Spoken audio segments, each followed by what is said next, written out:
Welcome to Screenwriters Beat! Yay! The fanciest graphics in town.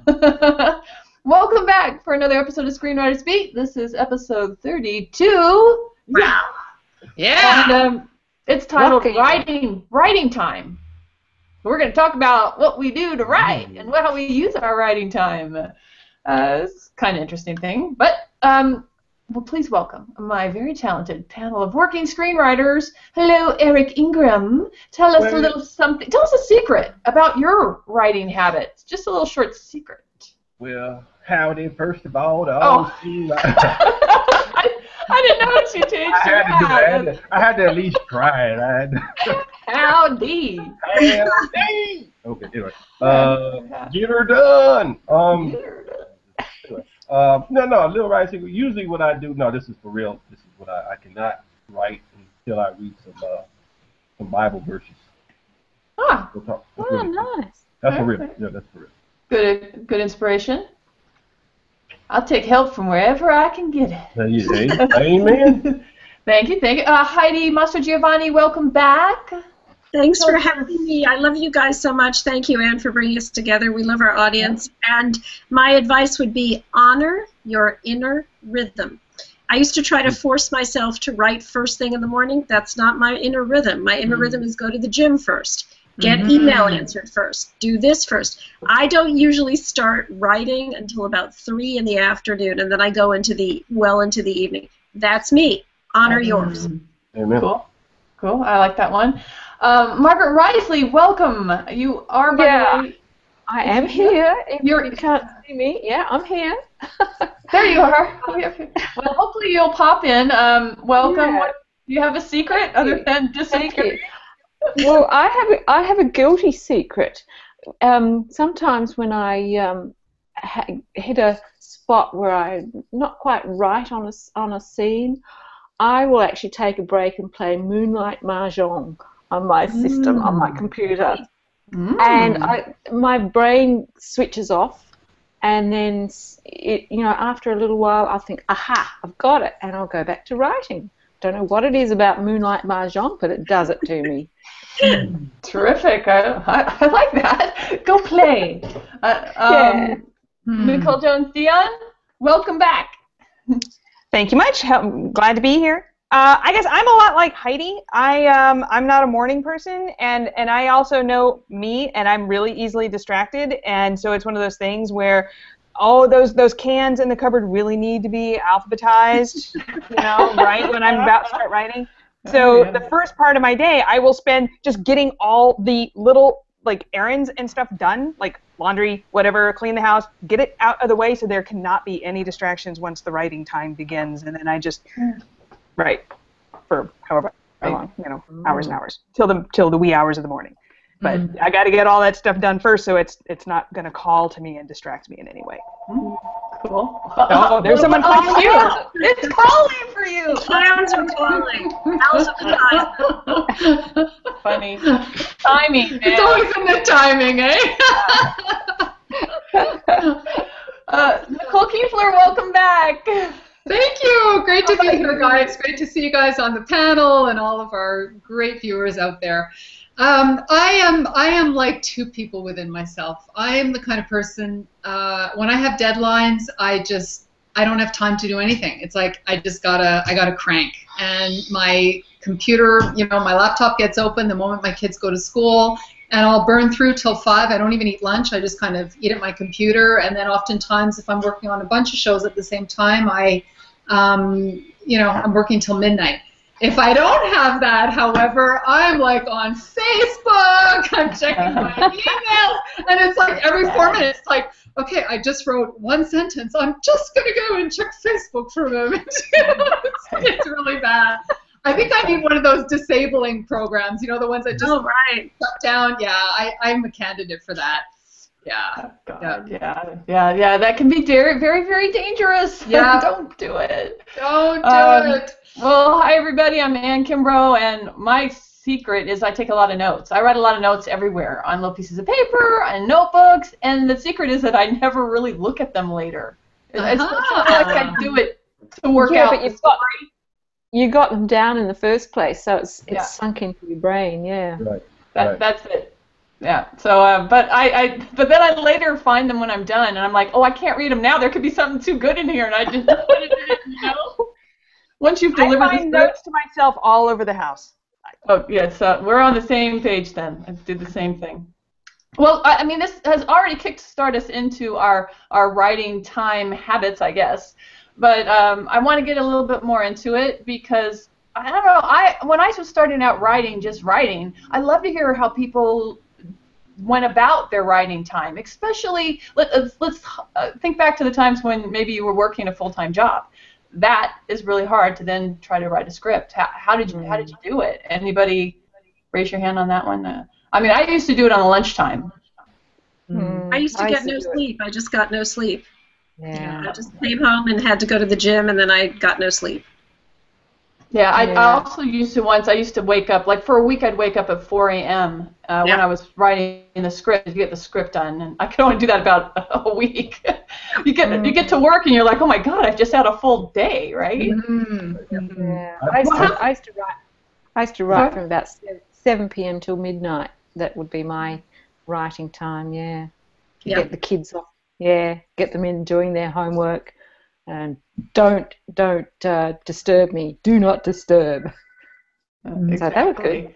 Yeah. So, well, once you get past that point and you have some real blocks of writing time, how do you structure it? I mean, I know in the past we've talked about layering, stacking, writing assignments. How do you use your writing time, Eric? It has to be very organized. Only because I'm finding out that, like everyone was talking about, you got to find your rhythm, and when you find your rhythm, you have to stay in it. Like, granted, there'll be deadlines and things gonna happen. Something may happen, but for the most part, I still have this war going on right now. I love to get up and go work out. I mean, there's the blood flow to the brain and the oxygen and all that stuff, right? But then it takes me a while to come back down because my heart rate is too high, right? Can't focus. So literally I have to take a nap to bring my heart rate back down. Seriously.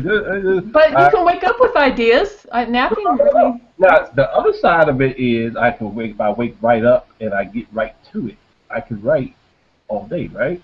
But then I don't have the energy to go work out.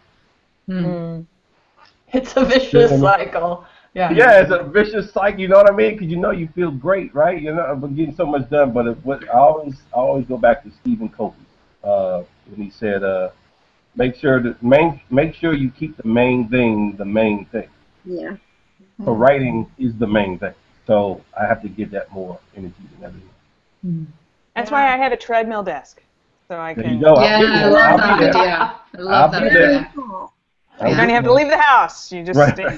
So cool. Well, Heidi, I know you're going to have to cut out on us early, so any other little words of advice with your writing time? I mean, you can only take no sleep for a amount of time. I can't be creative on no sleep. I can't do that, and thankfully I don't have to do that now. It really is for me just like Eric and like Nicole said. I just have to get everything done so I can focus. Honestly, I just have to repeat: honor what is your best rhythm and your best tempo for writing, and stick to that. Find out what it is and honor it. Don't think it has to be what someone else's is. Right. True. Well, and keep trying things, right? I mean, if it doesn't work first, don't. Yep. Good point. I mean, and I'm one of my, I don't know, I have my laptop with me everywhere I go. So if I'm going out to get lunch, or getting coffee or whatever, my laptop is there with me and I'm working. I feel naked if I don't have my laptop. So there is no downtime, which is kind of one of the unfortunate. It's like, yay, you're a writer, and then, oh no, you'd never get a day off. There is no downtime. Yeah. So yeah, you're on 7 days a week. I find that's the thing too for me. I find it's the one thing that I don't like about it in terms of especially if I've got contract work. You know, I've had a lot of holidays over the years with my kids where I've had to work, and it's like, I mean, they're kind of used to it, but it's like, okay, you know, there's only so many times you can keep disappointed. It's like, yay, we're going somewhere, and I gotta work because my stuff is due on Monday, and I know it's Christmas, but I have to work, you know, and that's I've done that with Disneyland. That's the flip side of like, woohoo, I'm a writer, this is a great job. And it's like, yeah, I'm always working, you know? Always working. Always working. Well, like I said, I've done that with a Disneyland trip. I wrote all the way there in the car. I wrote until like early in the morning before we had to get up and go. Then I went to Disneyland all day. It was fun. Right, but it makes you. Hopefully, most people don't turn it in on themselves. Right, because you have to live. Right. There's a balance. Don't get me wrong. There's a balance. Don't get me wrong. But you have to get out and do stuff. I mean, you're also writing then too, because when an idea comes up of a roller coaster, right, and you get into a like, oh, what if they're on a roller coaster? That's right, and then you have the sensory memory in your bank that you could use to write. I mean, seriously, this is like you have to get out there. You have to experience. Yeah, you gotta do a little bit. So I don't write on Sunday. Like I don't care what my job is. I don't write anything on Sunday. We're losing you, Eric. I don't know why. Oh, you don't know why? Can you hear him? How about now? I can hear him. Oh, now I hear you. Yeah. Maybe this was bouncing. So you actually do take a day off. Yeah, it's not only is it because it's the Lord, but it is because there are other important things too. Sure. You know what I mean? Yeah. You gotta have balance, because trust me, I'm not talking about a deadline. Deadline is different. I'm just talking about day to day. You gotta realize if you burn out your muscle, that's a bad place for me. I've been there when I burned myself out, burning candles at both both ends. You know what I mean? I worked, and then years later, I'm like, I haven't done nothing in years. That's crazy. You haven't lived. Right. Yeah. You know what I mean? So it came to that. But yeah, you gotta just the people out there don't. If I'm out at the Disneyland, I'm not writing like stop. Well, mine was for a deadline. That was you. That's the problem. I'm talking about other people. Because when you're working on deadline, that's a whole other story. Like you gotta just plow through and you gotta work. Because you have to make plans. Like you said, you have to live your life and make plans. I didn't know I'd have a deadline when I made plans to go. Right. Just like you didn't know at Christmas, right, Nicole? Right. That's all. That's all. I just don't be, not you, and I'm just saying, people don't beat yourself up. If you gotta go do something, if you got kids, I'm sorry, kids are the most important thing in the world. So. Sorry. And that's one thing. Like for me, I don't have kids, so it's a lot easier. For those of you who are juggling family and job on top of that, kudos to you, because I don't know how you can pull that off. Well, you need to become an expert, anyone does, to writing when you actually have time to write, when you have other things that you, like a job or kids, or, Sure. So, I wrote a lot of scripts in a car waiting to pick somebody up. Or rewrote. That's a great time to rewrite things. But that's the beauty of our job. Like you can write anywhere, anytime. You got an hour here, you got 30 minutes here, you can write a scene in 30 minutes. Yeah. Yeah, for sure. You really can. Yeah, and when you're busy, you get more things done when you're busy, I think. I think so too. Much time. Yeah. When you've got time, you just let things drift. But and then it's really important, like Nicole JD was saying, to get everything out the way first, so that you're not going to be interrupted in the middle of it. So I like to go for a walk on the beach first, and get a few things done. The important things. I agree with you. Get the important stuff. Because then you don't feel guilty that it's sitting there waiting, and it doesn't nag at you. I've tried to write scheduled, like structure. I mean, you go into an office, you do work. I don't find a real strict schedule ever works with being creative. No, I don't have a strict schedule. No. But I do like to get stuff out the way first, and then just go with the flow. Sorry. Go ahead. Yeah. I was just going to say, the one thing I do find that I've always done, however, is I treat it as my work day. I know I've got a lot of writing friends, and you know, they joke about the fact that, you know, if they're Skyping together, they're dressed, but like underneath, like from, you know, waist down, they're still in their pajamas, and they work in their pajamas all day. Whereas for me, it's always been, it's like I'm going to work. And my office, whether I'm using my living room as my office or my kitchen table or my official office, I am dressed. My hair is done. It's like I don't do like the whole schlep thing. It's like for me, it's sort of a psychological thing. You know, it's like I'm going to work, and I wouldn't be going to work in my sweats or in my pajamas, so I'm going in my jeans, my t-shirt or whatever, but I'm going to work. Yeah. And that to me kind of starts the day. And I might, like you, Eric, go to the gym and walk my dog first and whatever, but I'm still going to work, you know? Right. And I mean, you said habits, Anne, but I think it's like little quirks. You know, I guess everyone has little quirks that they gotta get through. Like I have to walk, I have to shower and shave. Like I don't know why, I don't know what the shaving part is, but It's like Nicole's for some reason I gotta shave. I gotta get some blood flowing. I gotta do dishes. I don't know why. I don't ever have to do dishes. Never have to. I don't know why. Trust me, I don't know. But for some reason, could you come to my house? I know, right? But is that Eric? Is it because it's in your environment and you like your environment to be clean and tidy? Because I know I'm like that. It's like whatever I understand that, I want to be tidy.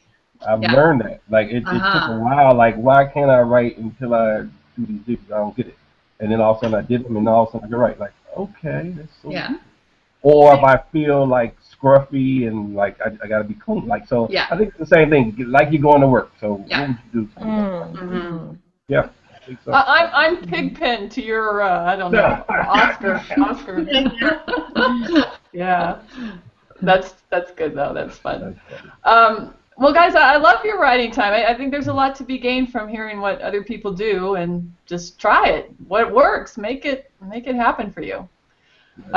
Something that today's game, nice segue, is not really a game. It's more of a tell of the show and tell. I love movie sequences. I mean, obviously, many movie methods all about sequences. But if you could like share a movie sequence that you've seen, because I think what's cool about a movie sequence is that it's something that you could use in your own writing and be, you know, totally original, but just say, hey, that was a cool sequence, or just one you admired. Heidi, since you're still with us, do you have a movie sequence? I wanted to share two of my favorite. I think I'm not sure if they qualify as sequences. They're two of my favorite scenes in all of cinema, that if I had written them, I would just, you know, yeah. But one is the extended scene at the end of Moonstruck, where the whole family is filtering into the kitchen, and it leads to the climax of Cher marrying, you know, and becoming engaged to Nicolas Cage. And the other one has got to be in Casablanca, when Victor Laszlo, you know, when the Nazis are singing Die Wacht am Rhein, and Victor Laszlo goes up to the band and says, "Play la Marseillaise, play it." Yeah, I love that. So those are two of my favorites. I am going to sign off. I love you guys. We love our audience. Thank you, Anne, for bringing us together. Thanks for being here, Heidi. Thanks, darling. Bye-bye. Cool. Nicole Kiefler, how about you? Do you have a sequence or a scene? No, I don't have a sequence. I have a scene, though. My favorite movie, my favorite all-time movie, is Gladiator. Female, Maximus, Valor, Honor, all of those yummy things.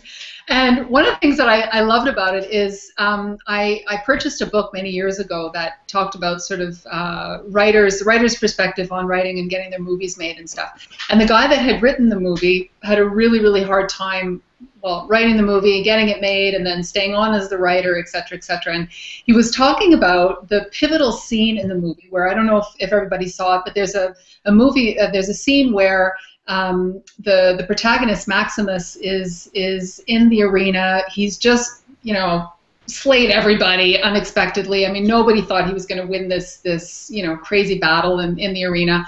And the emperor comes out, and basically, you know, says to him, you know, you're an incredible fighter and everything, and you know, what is your name? And so then Maximus turns his back on him, and the Emperor Commodus says, you know, don't turn your back on me, and what is your name? And then Maximus, you know, eventually takes off his mask, and he tells him who he is, and then it's that moment where Commodus is just completely screwed, because it's like he thought the guy was dead, he thought he'd killed him. Now he's got this huge, you know, auditorium filled with people who love this man, and so he can't kill him, and he's trapped, and it's this moment, and yet apparently, and I, you know, forgive me, David Franzoni, if I got this wrong, but my memory of that scene was that the producers didn't even want it in there, and he had to fight to get it in, and it's like it's the moment, reveal. It's the reveal, you know. And there's something to fight for, right? Yes, absolutely. Yeah. So that's my favorite. I'm gonna go rewatch that now. Yeah. Cool. Love that. I do love it. Nicole Jones-Dion? This was hard because there's so many good ones. I think, and I mean, I'm kind of partial to this one scene, and it could also be because it was just so well directed. But it's the opening scene for Dark City. I don't know if you guys have seen Dark City, but where the guy, and we've seen this before, but it's just shot so well, but it's where the guy wakes up alone in a dark room, no memory of how he got there, there's a dead body on the floor, and he is now being framed for a murder that he didn't commit. But it's just so beautifully done, and it's just such an awesome little mind-twisty film. I love Dark City. It's one of my favorites, and yeah, it's a scene I go back to time and time again. You know, guy waking up in a room with a dead body. Classic. Awesome. An oldie but goodie. Cool. Margie? I love the climax of Braveheart. Oh, yeah. William Wallace has, you know, he's been betrayed and captured by the English, and he's asked to swear allegiance to the English king, and he won't, because, you know, obviously he hates them and what they've done to the Scots. And he's offered poison, like Princess Isabella, the king's daughter-in-law, has had an affair with him, and she's pregnant to him, and she offers him poison to drink, not poison, sorry, something to dull the pain, because he's going to be tortured and before he's killed, and he pretends that he drinks it, and then when she's gone, he spits it out, and he's speaking to his wife and saying, you know, like, I can't remember the exact words, but he's scared, give him the strength to deal with the, you know, to die with honor or something like that. Yeah, and then you know, it goes into the whole climax where he's tortured, he's hung, drawn, quartered, disemboweled, and through this process, and even like the English people that were spitting and throwing things, and, you know, the mob that baying for his death turned, and they're all saying, like the executioner was saying, just say mercy, cry for mercy, and you know, you die swiftly. And this is after he's been tortured, you know, enormously, and he gets his chance to say something, and he yells, "Freedom!" And it's just so spine-tingling stuff. I loved it. Yeah. It is, even just as you say it. Right. Yeah, fantastic. Very moving scenes. Well, definitely all the ones we seem to mention do have quite a bit of emotion in them. Yes. You notice that? Yeah. Eric, how about you? Two of them. One, I mean, I remember, I'm comedy. You know, I've got two sides of the brain. I got so. The comedy side is in the Three Amigos. When El Guapo comes to town, right? They're coming to fight. And the Three Amigos come out and do their little show, and they're running around, they're galloping around them on their horses and stuff, and then Guapo and his guy shoots him, right? And then Steve Martin falls off the horse, and he's just like, wait a minute. And he walks over there, and he realizes that they're using real bullets. And it's the look on his face, and then it goes back into Chevy Chase and Martin Short. It's like, this is real.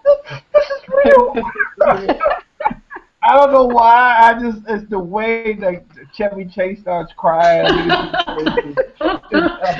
And in comedy, that has everything in it: action, funny, dialogue, all kinds of stuff. And then my serious one is "It's a Wonderful Life" at the end. When they bring home everyone, the town comes and saves them, gives them the money at the end. Everything, every little practice, every little good deed that he did for people over the years, like they come pay him back. I cry every time, man. I cry every time. That would be a good sequence, to use. Yeah, I cry every time. Again, emotion, yeah. Yeah. Emotion. Well, the one I always gets me is Silence of the Lambs. Near the end, Clarice is going to the one house and the FBI are going to the other. They think where the killer is, and they cut between it. And she's at the right house and they aren't. That is really suspenseful. I think that's a whole sequence. And I recently saw it. Watched the TV show Battle Creek. They did the exact same thing. And I was like, that's Silence of the Lambs. But, it built that suspense. They're at the wrong house. Yeah. Have you started seeing, I started watching, I guess I watched so many movies, you start seeing the, I don't want to say the archetypal scene, but it's in so many different movies, but they change the place. Right. There's nothing wrong with seeing that. Especially a good one. Yeah. Right. No. I mean, it's for the writers to think like that. Like, you got to be able to think. Yeah. Yeah. Oh, very cool. Very cool. I like that, guys. Not a game per se, just another chat. But we do have a question today, and this is like, what are you doing in the coming week to advance your career? I like to revisit this one. I know we've said it before because it's useful to others to know what they could also be doing. You should be thinking, what am I doing next week to help my writing, other than just writing, right? Right. Mm-hmm. Right. Margie? I'm preparing to send. I've just finished off a polish on a script that I rewrote, and I'm just getting ready to send it off to a producer that asked for three that asked to read it when it's finished. So that's one thing. Carrying on with the masterclass with Screenwriting U, which is fantastic. So yeah, two things. And I'm doing three things. Character class. The same class as Nicole JD character secrets class. Yeah. Oh, cool. Nicole Jones-Dion, how about you? What's your next in the next week, I'm doing, we had a table read for the ghost story that I'm working on last night, so I'll be making changes based on that. We'll be getting closer to wrapping up with the short film for Debris, which I'm going to use as a marketing tool for the feature script for Debris, which is, I'm working on the rewrites for that. And I'm also in the middle of negotiations right now on a new writing assignment, so that should keep me busy, I think. It should. Good girl. Good girl. Nicole Kiefler? I'm doing, what am I doing this week? I guess I'm going to read a script for a couple of producers who have asked me to do a rewrite on it, so I want to read the script first before I say yes, but I think it's probably going to be of interest. And then I'm also doing, with Margie, I'm doing the Master Screenwriting course, so I've got homework to do there and stuff. And then next week I have a couple of producers that I want to approach with Daemonic. So, I feel like my roster's pretty full with stuff to do next week. Yeah, good. Definitely. Good. Eric, how about you? Man, I feel like I'm just not doing anything compared to There's still time. I know, right? There's always time. No, I got there's two jobs up. That one is crazy. When and if you hear about it, you'll see why I'm saying it. It's off the charts. But can't talk about it. And finish up another rewrite. I just finished the polish on my comedy, my Mr. First Lady. Oh, cool. Finished that one finally. I had to get it out. Plus, there's our MSc 1 class is over. Congratulations! Yes, it was fantastic. I'm telling you, if you have not on it, please. As soon as Hal sends out that next class for the MSc, I don't know if it's 5 or 6. I don't know what it is right now. 5 it would be. Invest in yourself. I'm telling you, invest in yourself. By the time you finish, you'll see why. It's crazy. So writing assignments are coming, sending out stuff to producers. It's just like, and I know because of the class, we went through it, that when I talk to producers and I'm sending stuff out, like I know what I'm doing.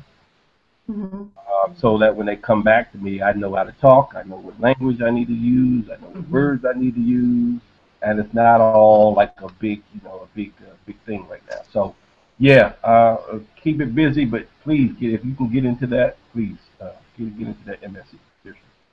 No plugs here. I'm just telling you the truth. Yeah, Yes. yeah. Well, I've really enjoyed what I've learned so far. I'm only same with Nicole Kiefler. We're only a few months in, and it's amazing the difference it's making. Huge. Yeah. Yeah, it's a great class. It. It's a great class. I think anything you could do to advance your knowledge and to practice writing more is good. Definitely. For me, I've got 2 TV. One, Nicole Jones-Dion was great to give me some feedback for, and valuable feedback. Thank you. Anyone on this panel gives great feedback, actually. So I have a little rewrite to do to that, and there's a couple of TV pilot contests that I could enter it in. So I'm trying to get it done for that by the end of this month. Yeah, there's a lot that are ending.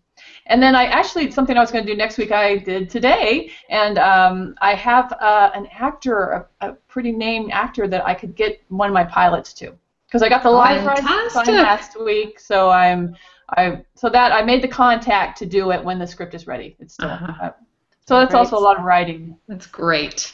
The rough draft will be done by next week, and then that has to go out for feedback also. So beware, guys. See? My hands up. Thank you. I think it's so amazing, like I said, that if you all could, I don't know when everyone here started with screenwriting, I don't know how many years ago, but if you could look back to how you came in and then where you are now. A big change. You know what I mean? Like, I feel like I'm a professional. Like, I feel it. As opposed to, like, wanting to be it, and I hope someone else would validate me that I would be one. Like, no. I am one. You know what I mean? It's different. It's totally, it's crazy. Well, if you're being proactive about your career, I really do think you can consider yourself a professional. I mean, there's different levels, obviously, of monetary levels, and may those continue to rise. Yes. Of course. Well, I just think it's great. Like I said, you guys pushed me in a good way, so that's why I was just honored to be on these calls. It's not just that's always good to see you. Don't get me wrong, but like, wow, what's Heidi doing? Well, wow, what's Margie doing? What does NJD just do? Okay, I gotta get going. What's Ann doing? Like, I gotta get, like, you know what I mean? Like, I agree. We need that. No, we need that. We do. Everybody needs that. Find that within your own circle of writing friends. Exactly. Cool, guys. Hey, we're coming to the end of yet another wonderful show full of screenwriting advice and information and just fun chit-chat. 32. 32 in the can. Let's sign off, if we could, by sharing your favorite screenwriting term. Now, this could be an actual script term, or something just related with screenwriting. Margie, since I can't see you, I'm starting with you. I hope we can see you next show. Yeah. Fade in. It's such an exciting time to start a new script. Brilliant. I love fade in. Thank you for being here. Sorry, the connection. I don't know if it's my end or your end. Whatever. Nicole Jones-Dion. I have two. One's kind of a technical term, and then the other one's just like whatever broad story term. There's this thing called a pre-lap that I play around with a lot. I love it. It's a fun little transitional tool. It's where you start a little piece of dialogue in the previous scene, and then it carries over to the following scene. And it's just fun to say, pre-lap. And then as far as a story device, I really like unreliable narrators. And those are narrators who may or may not be what they appear. Maybe you can't really trust everything they're saying and doing. Really, it's a fun little device, especially in the horror thriller genre. So those are my yes, like in Gone Girl. Exactly. Yeah, brilliant, Yeah. brilliant point. Yeah. They're Yeah. for the right genre, they're great. Nicole Kiefler, thank you so much for being here. Thank you for having me. It's always wonderful being here with you guys. I would just go to the other extreme of what Margie was saying and say fade out. Put it loud. It's always a good time. Off the court, dude. Yeah. Go to the gym. Yes, I love that one as well. Eric, as always, thank you. You really you bring something that no one else brings to our panel. Hey, wait a minute. I don't really know how to take that. I don't really know how to take that. Wait a minute. It's a good thing. I know, right? You are special. Like, You were You're our guy. You're our guy, man. You are the guy. You are the man. No, I know. I appreciate it. I know what you mean. It sounded kind of fishy. My thing Humorous. would be, my word would be probably NJD kind of got me because I love watching Nancy Meyer movies. Yes. And she's really good at starting something in one scene and then, like, close up on the apple, and then the next scene is start on the apple. And then we're in the next place. She's For really transitions. but I guess mine would be probably written by. Oh, nice. That's a good one too. Nice. Not to be too narcissistic, but I just something about like it was nothing, now it's something. Yeah. That's a good one. I love that. Well, mine is point of attack. And you don't usually hear that one. You usually hear inciting incident. Right. But I found an online. I feel like I hear its feedback, so I hope you guys aren't hearing that. We're at the end. Hang in there, guys. But the definition online said it means that when something has been hidden so far in the beginning of the script, that's when it's revealed. And I like that. It was a good definition. Well, guys, thanks again. Your time is valuable, and I appreciate you sharing it with us. We'll be back for another Screenwriters Beat before you know it. Thank you. Bye, guys. Happy writing. Au revoir. Bye. G'day.